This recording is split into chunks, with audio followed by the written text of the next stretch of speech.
So when buying a dog, most people focus on its features, if it's cute enough, the size, and most importantly, the breed. Designer dogs are created to fulfill that very criteria, cuteness. Most of the time, they don't consider all the side effects of owning a dog, meaning that even if the dog does look cute, it doesn't really fit your lifestyle. Medical bills, shedding, and temperament could be a real deal breaker. But no one thinks about how all those side effects can affect the dog. When I was younger, I always wanted a Pomsky. So a Pomsky is a cross between a little Pomeranian and a big Husky. And I never really thought about the consequences. I always thought they look cute, the name is cute, I mean Pomsky, but little did I know about the risks that would come with them. So first, let's start with the health risks of any designer dog. Delivering designer dog puppies puts a huge strain on pregnant dog mothers.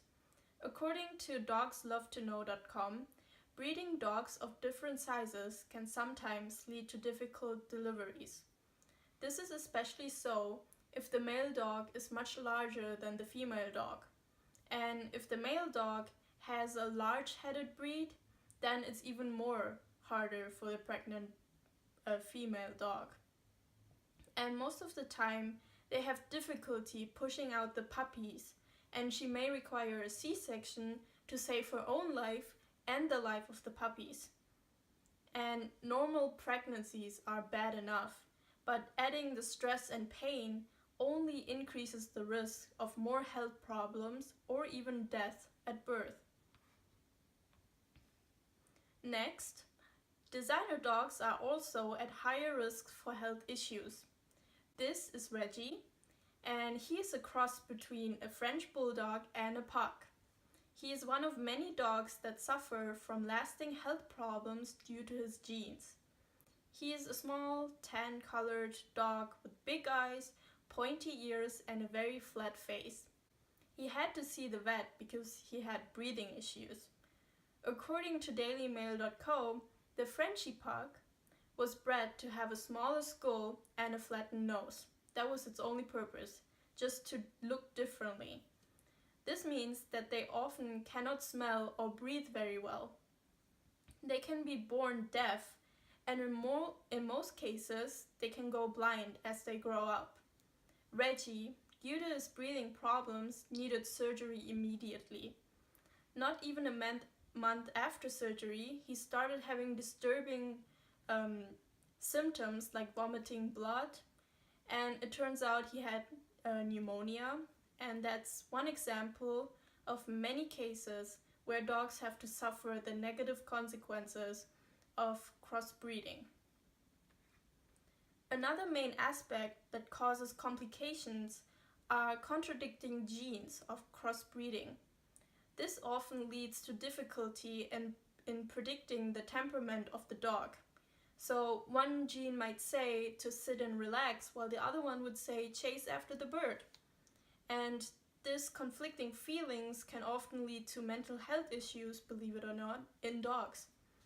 And oftentimes the dogs are left confused and don't know what to do. So predicting the adult size of the dog will also be impossible. According to thinkofpuppy.com, if you crossbreeds from two extremely different sizes, like in the case of the Pomsky, it is impossible to predict the size of the dog when it's fully grown. So finally, the cost of a designer dog itself can be a real deal breaker. For example, Labradoodles, as you can see in this picture, are one of the most popular designer dog breeds. They cost $3,000, according to labradoodlebreeder.com. In addition to that, since designer dogs have more health issues, the vet bills always skyrocket. So coming back to Reggie, the Frenchie pug, his first surgery cost $1,900. And then he had to get another surgery, which was another $2,000. So this is alone just $4,000. So Reggie was lucky enough that his owner could afford his medical bills.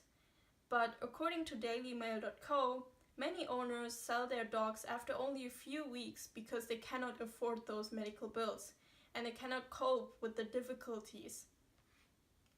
So now that I've laid out all the consequences and all the risk factors, do I still want to spend a fortune to buy a Pomsky? No, I really don't. There are a lot of other options, like purebreds, like Labradors, Pugs, French Bulldogs, Huskies, Poodles, and so many more are a way safer option.